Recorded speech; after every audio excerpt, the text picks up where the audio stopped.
Leamos el capítulo 22, el primer versículo.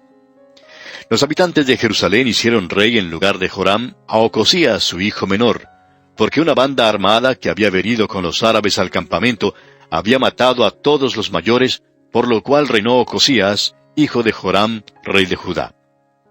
Este era el único muchacho que había quedado. Dice, por lo cual reinó Ocosías, hijo de Joram, rey de Judá. Ahora el versículo 2 dice, cuando Ocosías comenzó a reinar, era de 42 años, y reinó 1 año en Jerusalén. El nombre de su madre fue Atalía, hija de Omri. Notemos aquí que el nombre de su madre fue Atalía, hija de Omri. Ahora el versículo 3 dice, también él anduvo en los caminos de la casa de Acab, pues su madre le aconsejaba que actuase impíamente. Ella en realidad era la reina en el trono. Ella nunca abandonó esa posición. Ahora el versículo 4 dice, hizo pues lo malo ante los ojos de Jehová, como la casa de Acab, porque después de la muerte de su padre, ellos le aconsejaron para su perdición. Ahora note lo que sucede aquí, y esto es en realidad una venganza, o podríamos decir una justicia con venganza que viene sobre él, porque ocurre algo bastante extraño. Después de todo, él está aliado con el reino del norte y con la casa de Acab, ya que él es un hijo de esa casa, habiendo escuchado lo que tenía que decir su madre. Notemos ahora lo que dice aquí el versículo 5. Y él anduvo en los consejos de ellos, y fue a la guerra con Joram, hijo de Acab, rey de Israel, contra Hazael, rey de Siria, a Ramot de Galaad, donde los sirios hirieron a Joram.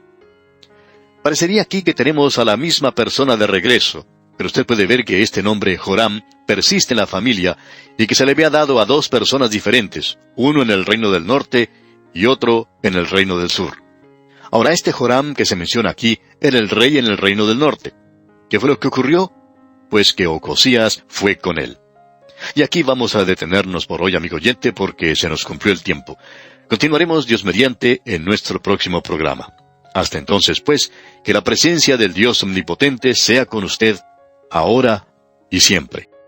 Continuamos hoy estudiando el capítulo 22 del segundo libro de Crónicas, y en nuestro programa anterior estábamos hablando del reinado de Ocosías de Judá, y vimos que el nombre de su madre era Atalía, y que Ocosías anduvo en los caminos de Acab, porque Atalía su madre le aconsejaba que actuase de una manera impía. Luego vimos que se fue a la guerra con Joram, hijo de Acab, rey de Israel. Y parecería aquí que tenemos a la misma persona de regreso, pero usted puede ver que este nombre Joram persiste en la familia y que se le había dado a 2 personas diferentes, una en el reino del norte y otra en el reino del sur. Ahora, este Joram que se menciona aquí era el rey del reino del norte. ¿Y qué fue lo que ocurrió? Ocosías fue con él. Y leemos en el versículo 6 de este capítulo 22 del segundo libro de Crónicas, y volvió para curarse en Jezreel de las heridas que le habían hecho en Ramot peleando contra Hazael, rey de Siria. Y descendió Ocosías, hijo de Joram, rey de Judá, para visitar a Joram, hijo de Acab, en Jezreel, porque allí estaba enfermo. O sea que fue a visitarle porque estaba enfermo. Probablemente le llevó un canasto lleno de frutas o algo parecido. Y el versículo 7 dice, pero esto venía de Dios para que Ocosías fuese destruido viniendo a Joram.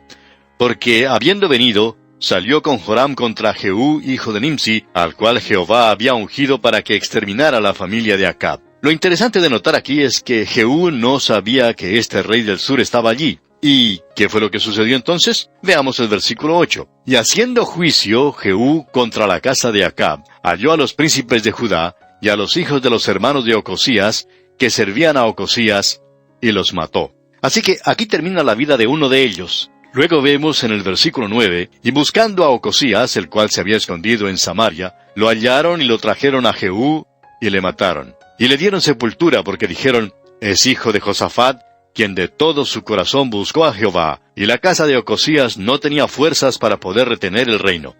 Este es un período muy sangriento. Ahora, ¿por qué lo menciona Dios? Para que usted, amigo oyente, y yo, nos informemos de que Él sí condena el pecado. Para hacernos saber que el hombre no puede eludir sus consecuencias. Esto fue bastante complicado. Atalía, su madre, era la única que quedaba, es decir, de la familia inmediata más cercana. Ahora, la primera parte del versículo 10 nos dice, entonces Atalía, madre de Ocosías, viendo que su hijo era muerto, ¿qué fue lo que ella hizo? Bueno, ella tenía nietos. La segunda parte del versículo 10 dice, se levantó y exterminó toda la descendencia real de la casa de Judá. Y hablando francamente, se necesita una persona muy sangrienta, muy mala, para poder asesinar a los nietos de uno. No podemos comprender cómo esta reina tan malvada podía asesinar a sus propios nietos, pero eso fue lo que ella hizo. Los mató a todos menos uno. Y leemos aquí en los versículos 11 y 12 de este capítulo 22 del segundo libro de Crónicas: Pero Josabet, hija del rey, tomó a Joás, hijo de Ocosías, y escondiéndolo de entre los demás hijos del rey, a los cuales mataban, le guardó a él y a su ama en uno de los aposentos.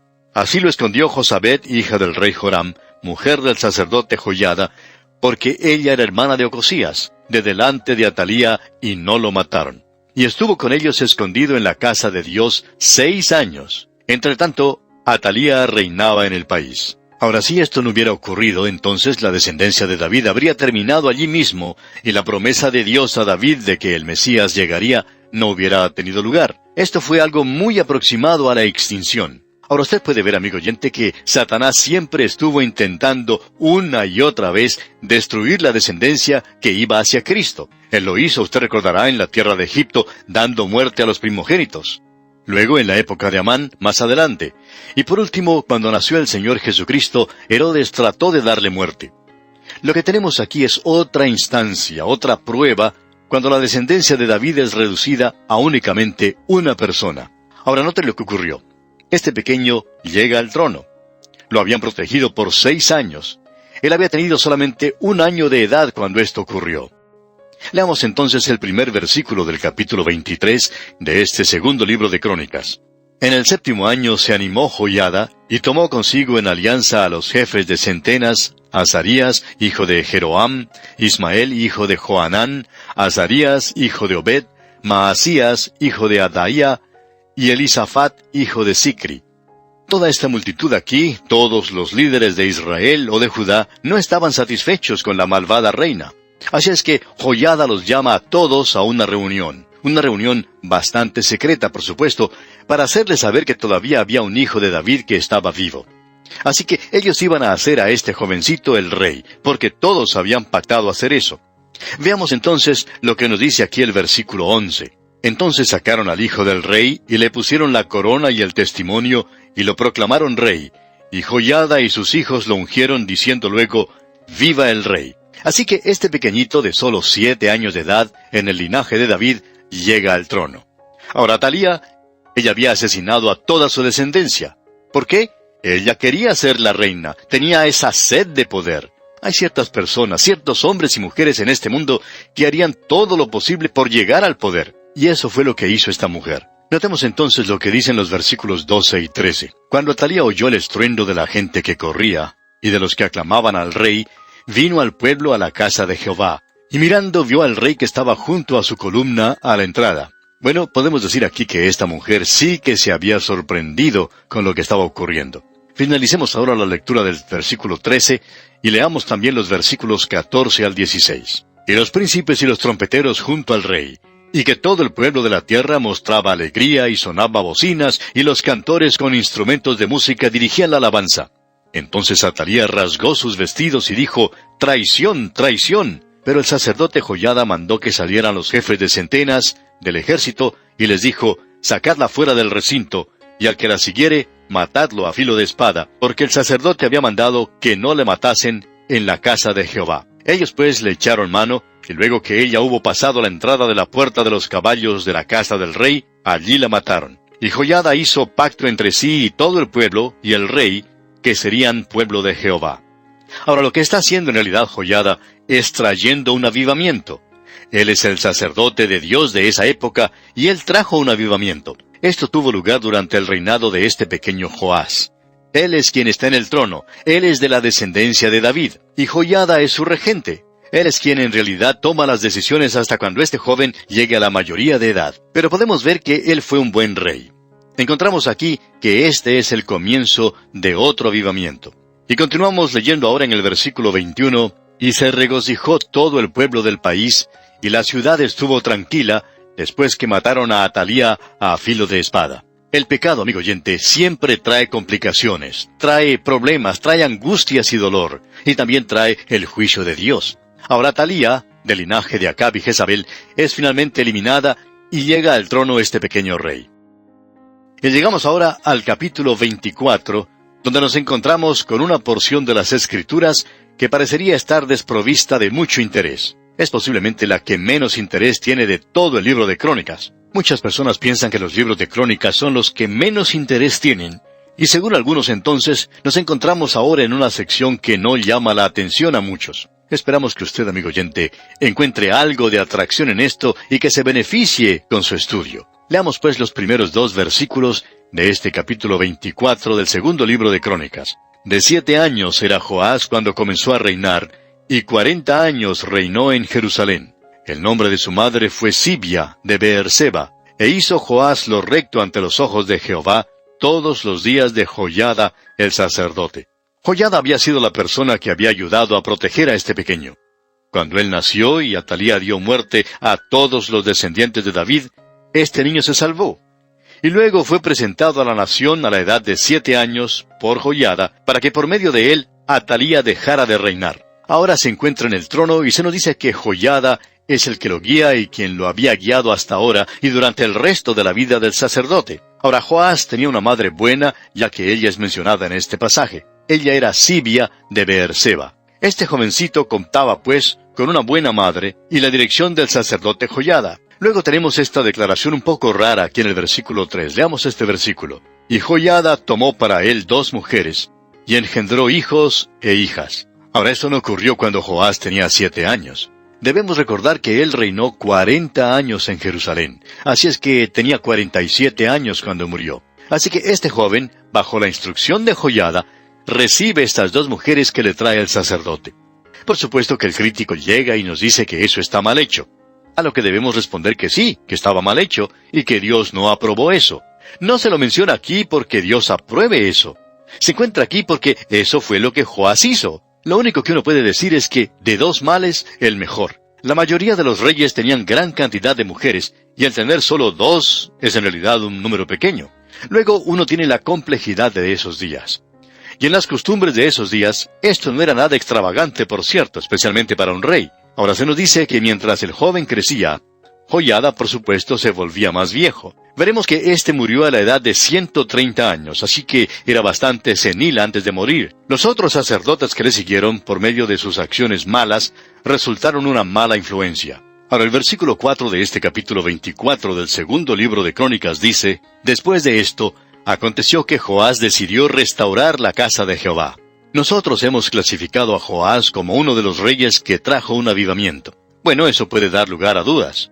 Y de seguro que habrá personas que digan, no se tuvo mucho de avivamiento durante el reinado de Joás. Y eso es probablemente cierto, pero nosotros debemos llamarlo un avivamiento porque eso fue en realidad lo que ocurrió. Usted puede notar lo que él hizo. Leamos los versículos 5 hasta el 7 de este capítulo 24 del segundo libro de Crónicas. Y reunió a los sacerdotes y los levitas y les dijo, Salid por las ciudades de Judá y recoged dinero de todo Israel, para que cada año sea reparada la casa de vuestro Dios. Y vosotros poned diligencia en el asunto.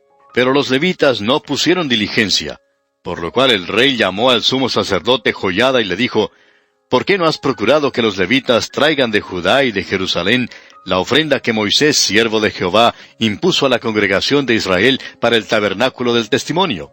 Porque la impía Atalía y sus hijos habían destruido la casa de Dios, y además habían gastado en los ídolos todas las cosas consagradas de la casa de Jehová. Amigo oyente, lo que Joás quiere hacer aquí es reparar la casa de Jehová. Aparentemente, para esta época, Joiada había llegado ya a su ancianidad, y los sacerdotes no pusieron mayor interés y no siguieron con el trabajo. Leamos ahora los versículos 8 hasta el 10. Mandó pues el rey que hiciesen un arca, la cual pusieron fuera, a la puerta de la casa de Jehová, e hicieron pregonar en Judá y en Jerusalén, que trajesen a Jehová la ofrenda que Moisés, siervo de Dios, había impuesto a Israel en el desierto. Y todos los jefes y todo el pueblo se gozaron, y trajeron ofrendas, y las echaron en el arca hasta llenarla.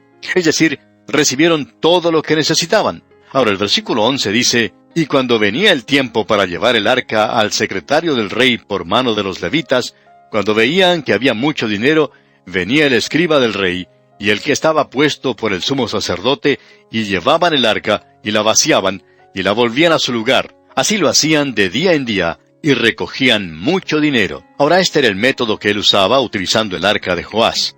De paso, podemos decir que muchas organizaciones han utilizado ese mismo método desde ese entonces.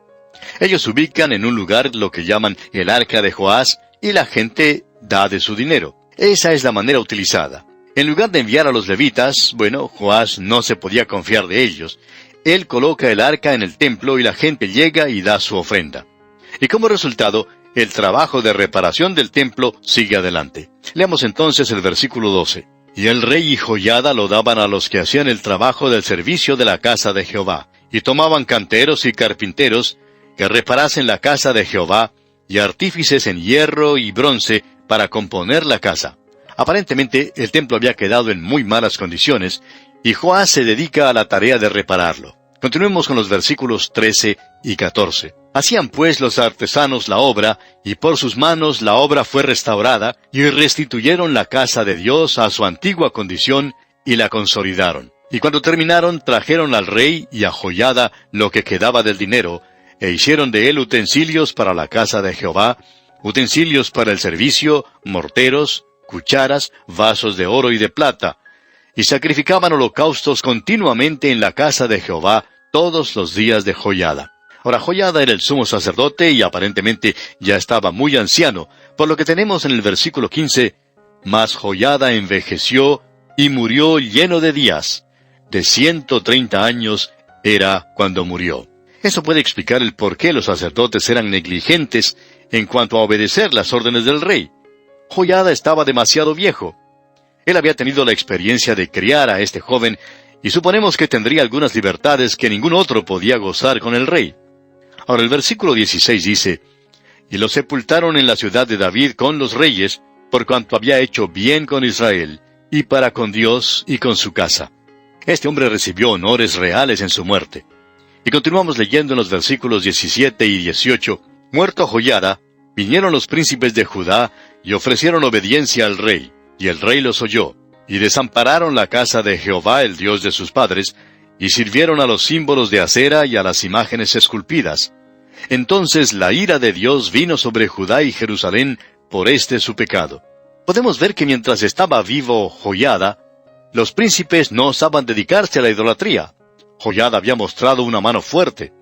Sin embargo, el joven rey Joás quizás se mostraba un poco más indulgente. Los príncipes llegan ante el rey y le ofrecen su obediencia, pero luego salen y adoran a los ídolos. Vemos entonces que Dios comienza a juzgarlos. Leamos el versículo 19.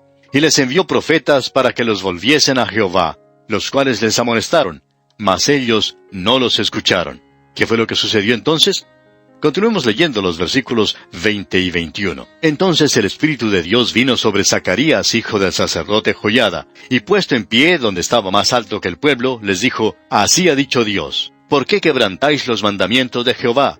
No os vendrá bien por ello, porque por haber dejado a Jehová, Él también os abandonará». Pero ellos hicieron conspiración contra él, y por mandato del rey lo apedrearon hasta matarlo en el patio de la casa de Jehová. Aparentemente el rey Joás había recibido mala información sobre el profeta de Dios. Él era el hijo de Joiada, y uno piensa que Joás nunca hubiera llegado a hacer algo así, pero demuestra la influencia que tenían sobre él los príncipes y las cosas abominables que estaban haciendo, y apedrean y matan al profeta. Leamos ahora el versículo 22. «Así el rey Joás no se acordó de la misericordia que Joiada, padre de Zacarías, había hecho con él, antes mató a su hijo, quien dijo al morir, Jehová lo vea y lo demande». En otras palabras, Zacarías, el hijo de Joiada, le pide a Dios que tome venganza sobre el rey por lo que ha hecho. Y notemos ahora lo que sucede. Veamos los versículos 23 y 24 de este capítulo 24 del segundo libro de Crónicas. «A la vuelta del año subió contra él el ejército de Siria, y vinieron a Judá y a Jerusalén, y destruyeron en el pueblo a todos los principales de él, y enviaron todo el botín al rey a Damasco. Porque aunque el ejército de Siria había venido con poca gente, Jehová entregó en sus manos un ejército muy numeroso, por cuanto habían dejado a Jehová, el Dios de sus padres. Así ejecutaron juicios contra Joás». Podemos ver que Dios los juzgó por lo que hicieron. Aunque él había sido un buen rey, él cometió esa falta, y Dios lo juzgó porque él era el rey, y por la influencia que tenía sobre la nación. Prosigamos ahora con el versículo 25. Y cuando se fueron los sirios, lo dejaron agobiado por sus dolencias, y conspiraron contra él sus siervos a causa de la sangre de los hijos de Joiada, el sacerdote, y lo hirieron en su cama, y murió. Y lo sepultaron en la ciudad de David, pero no en los sepulcros de los reyes. Su padre había sido sepultado con honra, pero ahora él es sepultado en deshonra. Sigamos adelante con los versículos 26 y 27. Los que conspiraron contra él fueron Sabat, hijo de Simeat amonita, y Josabat, hijo de Simrit moabita. En cuanto a los hijos de Joás, y la multiplicación que hizo de las rentas, y la restauración de la casa de Jehová, he aquí está escrito en la historia del libro de los reyes. Y reinó en su lugar Amasías, su hijo. Así es que teníamos al comienzo a Joás brindando un avivamiento bajo la influencia de Joiada. Pero cuando muere el sumo sacerdote, este hombre aparentemente vuelve a un estado de apostasía. Y llegamos ahora al capítulo 25, y se nos dice en los primeros 2 versículos, de 25 años era Amasías cuando comenzó a reinar, y 29 años reinó en Jerusalén. El nombre de su madre fue Joadán, de Jerusalén. Hizo él lo recto ante los ojos de Jehová, aunque no de perfecto corazón. Él era un joven bastante bueno, según podemos ver. Sigamos adelante con los versículos 3 y 4 de este capítulo 25 del segundo libro de Crónicas. Y luego que fue confirmado en el reino, mató a los siervos que habían matado al rey su padre, pero no mató a los hijos de ellos, según lo que está escrito en la ley, en el libro de Moisés, donde Jehová mandó diciendo, no morirán los padres por los hijos, ni los hijos por los padres, mas cada uno morirá por su pecado. Él se tomó venganza contra los que mataron a su padre. Ahora, lo que se nos dice en la última parte de nuestra lectura, es decir, en el versículo 4, es de suma importancia. Usted puede tener una madre muy devota, amigo oyente, pero usted nunca llegará al cielo a causa de su madre. Usted llegará al cielo por la fe que usted ponga en Cristo Jesús. Tiene que ser algo personal, individual. Y usted nunca será condenado por los pecados cometidos por su madre o por su padre. Usted será juzgado, amigo oyente, únicamente en la base suya, no en la de los demás. Este es un gran principio que se destaca aquí. Y ahora leemos en el versículo 5, reunió luego Amasías a Judá, y con arreglo a las familias les puso jefes de millares y de centenas. O sea que él se está preparando para la guerra. También toma a sueldo a un ejército. Leamos ahora lo que nos dicen los versículos 7 y 8. Mas un varón de Dios vino a él y le dijo, Rey, no vaya contigo el ejército de Israel, porque Jehová no está con Israel, ni con todos los hijos de Efraín. Pero si vas así, si lo haces, y te esfuerzas para pelear, Dios te hará caer delante de los enemigos, porque en Dios está el poder, o para ayudar, o para derribar. Ahora esta profecía le da una advertencia a Amasías. Le dice que confíe en Dios. Él tiene el ejemplo de lo que sucedió en el pasado con Josafat y con Asa. Sin embargo, notemos lo que sucede aquí en los versículos 9 hasta el 11. Y Amasías dijo al varón de Dios, ¿qué pues se hará de los 100 talentos que he dado al ejército de Israel? Y el varón de Dios respondió, Jehová puede darte mucho más que esto. Entonces Amasías apartó el ejército de la gente que había venido a él de Efraín, para que se fuesen a sus casas. Y ellos se enojaron grandemente contra Judá, y volvieron a sus casas encolerizados. Esforzándose entonces Amasías, sacó a su pueblo, y vino al valle de la Sal, y mató de los hijos de Seir 10,000. Ese lugar queda situado al lado del Mar Muerto. Y veamos ahora el versículo 14. Volviendo luego Amasías de la matanza de los edomitas, trajo también consigo los dioses de los hijos de Seir, y los puso ante sí por dioses, y los adoró, y les quemó incienso. Es realmente sorprendente que este hombre llegara a hacer algo como esto, pero revela la iniquidad que existe en el corazón humano. Y aquí, amigo oyente, vamos a detenernos por hoy porque nuestro tiempo ha concluido ya. Que las bendiciones del Señor estén con usted, ahora y siempre. Continuamos hoy estudiando el capítulo 25 del segundo libro de Crónicas. Y en nuestro programa anterior vimos cómo Amasías había reunido a Judá y había arreglado las familias y les había puesto jefes de millares y de centenas. O sea que se estaba preparando para la guerra. También dijimos que había tomado a sueldo a un ejército. Luego vimos que un varón de Dios vino y le dijo que no fuera con él el ejército de Israel, porque Jehová no estaba con Israel ni con todos los hijos de Efraín. Y el varón le dijo que si iba así, si lo hacía, y se esforzaba para pelear, Dios entonces le haría caer delante de sus enemigos, porque en Dios, le dijo, está el poder o para ayudar o para derribar. O sea que este hombre de Dios le hizo una advertencia a Amasías. Le dice que confíe en Dios. Él tiene el ejemplo de lo que sucedió en el pasado con Josafat y con Asa. Sin embargo, vimos que Amasías preguntó al varón de Dios, ¿qué pues se hará de los 100 talentos que he dado al ejército de Israel? Y el varón de Dios respondió, Jehová puede darte mucho más que esto. Luego vimos que Amasías apartó el ejército de la gente que había venido a él de Efraín para que se fueran a sus casas, y ellos, claro, se enojaron grandemente contra Judá y volvieron a sus casas encolerizados. Esforzándose entonces Amasías, dice aquí el versículo 11, sacó a su pueblo y vino al valle de la Sal, y mató de los hijos de Seir 10,000. Ese lugar queda situado, dijimos, al lado del Mar Muerto. Luego, más adelante, vimos que, volviendo Amasías de la matanza de los edomitas, trajo también con él los dioses de los hijos de Seir, y los puso ante sí por dioses, y los adoró y les quemó incienso. Es verdaderamente sorprendente que este hombre llegara a hacer algo así como esto. Pero revela, amigo oyente, la iniquidad que existe en el corazón humano. Continuemos hoy leyendo los versículos 15 y 16 de este capítulo 25 del segundo libro de Crónicas. Por esto se encendió la ira de Jehová contra Amasías, y envió a él un profeta que le dijo, ¿por qué has buscado los dioses de otra nación que no libraron a su pueblo de tus manos? Y hablándole el profeta estas cosas, él le respondió, ¿te han puesto a ti por consejero del rey? Déjate de eso. ¿Por qué quieres que te maten? Y cuando terminó de hablar, el profeta dijo luego, yo sé que Dios ha decretado destruirte, porque has hecho esto y no obedeciste mi consejo. Vemos ahora que nuevamente comienza una guerra civil. Sigamos avanzando ahora con el versículo 17. Y Amasías, rey de Judá, después de tomar consejo, envió a decir a Joás, hijo de Joacás, hijo de Jehú, rey de Israel, ven y veámonos cara a cara. Él quería verlo frente a frente. Y continúa el versículo 18 diciendo, entonces Joás, rey de Israel, envió a decir a Amasías, rey de Judá, el cardo que estaba en el Líbano, envió al cedro que estaba en el Líbano, diciendo, da tu hija a mi hijo por mujer. Y he aquí que las fieras que estaban en el Líbano pasaron y hollaron el cardo. Como respuesta, él le envía una parábola o algo similar y le dice, lo siento, pero creo que no nos vamos a poder ver. Y proseguimos leyendo aquí en los versículos 19 y 20. Tú dices, he aquí he derrotado a Edom, y tu corazón se enaltece para gloriarte. Quédate ahora en tu casa. ¿Para qué provocas un mal en que puedas caer tú y Judá contigo? Mas Amasías no quiso oír, porque era la voluntad de Dios que los quería entregar en manos de sus enemigos, por cuanto habían buscado los dioses de Edom.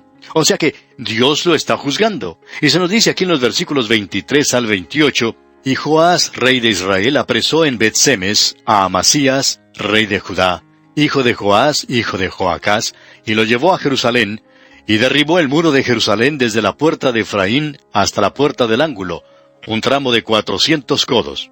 Asimismo tomó todo el oro y la plata y todos los utensilios que se hallaron en la casa de Dios, en casa de Obed-Edom, y los tesoros de la casa del rey, y los hijos de los nobles. Después volvió a Samaria. Y vivió Amasías, hijo de Joás, rey de Judá, 15 años después de la muerte de Joás, hijo de Joacás, rey de Israel.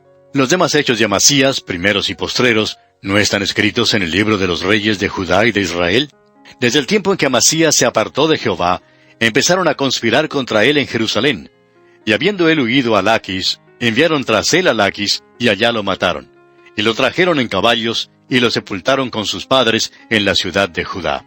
Tenemos pues aquí una historia bastante ordinaria, y se hace un poco monótona, ¿no le parece? Concluimos pues en esta forma el capítulo 25 del segundo libro de Crónicas.